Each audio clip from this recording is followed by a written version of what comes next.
Hey guys, welcome back. It's your girl Coco Kitten Bruja, and I'm here with another deck review. So for this one, we are going to take a look at the Yogic Path by Sarah Rose. I got this deck from Amazon. I want to say it was about 32 bucks. And I was pretty excited about this deck. I was so excited that I actually ripped the little sleeve that was supposed to be on the outside of this. So if you have this deck and you're like, well, that's not how mine looked, that's because I accidentally ripped the sleeve that came with it. But let's take a look. It has a hinge box, which is very durable. I don't mind the hinge box whatsoever. There is a guidebook. It's a semi-hard cover. I say semi because it's a pretty thick, but it's still soft. It is a very, very, very good guidebook. I dig it.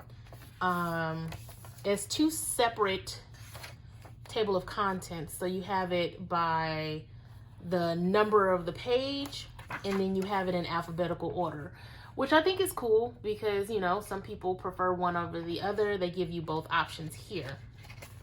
The usual intro, understanding the deck, how to use the deck, working with the cards and all that fun stuff. But the imagery is pretty stunning on these cards. You get a full color picture, and then from there you get the breakdown of upright and reverse. And typically you don't really see reverse cards in Oracle decks, but in this particular one, if you do read reversals, it gives you the meaning for it, which I think is pretty cool. It is broken down in sections. So we have the spirituality section, we have the chakras, we have yoga, we have deities, all that fun kind of stuff. So pretty straightforward, pretty easy to read. The font is large enough to where even I'm blind, I can read it without my glasses, right? And it goes through the whole deck here. Very beautiful. Now, if you want to use the deck by itself, it still comes with a two-part box. Also, very much appreciated. You guys know how I feel about the two-part boxes. But let's get into the deck. Now, if you use the box outside of the larger box with the guidebook, there's nothing inside that's going to reference what each card means. So at that point, you become the person who can just understand the cards without the guidebook, right? So pretty straightforward. You see the image of the card and then just what it is down here. There's no wording or phrasing to the card. Very straightforward. I like this deck. I will fully admit that I am not using this deck without its guidebook, unless I am familiar with the term off top. If there's a deity that I am comfortable with because I worked with that deity before, I can speak to it. But I definitely use the guidebook with this particular deck just simply because I have so many decks, I don't have enough brain capacity to memorize them all. I connected with this deck fairly easily. I've used this deck a lot. It is a good standalone deck when you want to use it to see what you should be channeling for the day. It's a good deck to either open or close a reading. You know, if you want to open up a reading with this deck, you pull one card to get the feel of the general energy. If you want to close a reading with this deck, it's kind of like a wrap-up card. What's the final message that Spirit has for you using this particular deck? So it's very much a great supplementary deck to aid in whatever else is going on. I give it a 10 out of 10. I think it's a great deck. Those who are called to this deck will very much enjoy this deck. All skill levels without a problem. Typical card stock, nothing crazy. And they shuffle pretty well. I will have the link to Amazon in the description.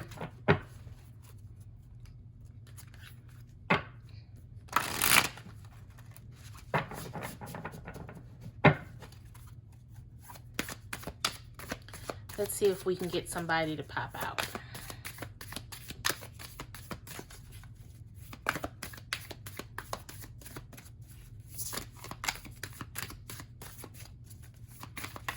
I don't think anybody wants to pop out today.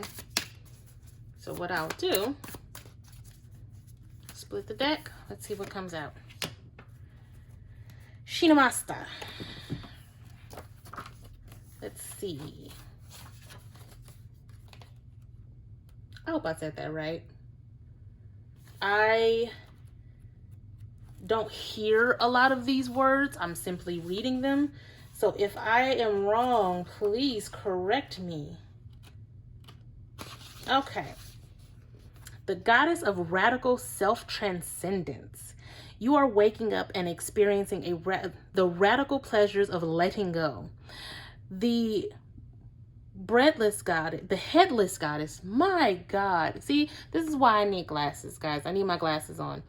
The headless goddess has come to guide you in this massive state of transformation. As you turn passion into spiritual energy, Kundalini, primal energy is rising, and you have given up the role you once carried to step up more fully into your power. Don't feel fear in this state of transition. Shinamasta's gift is to transmute the darkest of times into the most powerful of energies. Carry her fierceness as you tear off a former head you once had and experience the inner peace that comes with being divinely yourself. That is a whole word for everybody. Tear off the head of your former self. What? I'm here for it. I'm here for it. I love this deck. I love this deck a lot because even if this is not of your particular culture, there is still so much that you can learn from this deck. I recommend it. Let me know how you guys feel in the comments. Like, subscribe, be aware of all of the deck reviews that I have rolling out. I am also offering email readings, for $30 on YouTube. Hit me up in my inbox and I will send you your reading within 24 hours of payment to the email address of your choice. If you guys like any of the resin products you see here, you can check me out at cocokittenbruja.com for all of my products and all of my other services as well. Guys, this is a dope deck. Tear your head off. Become a new person. All right, peace.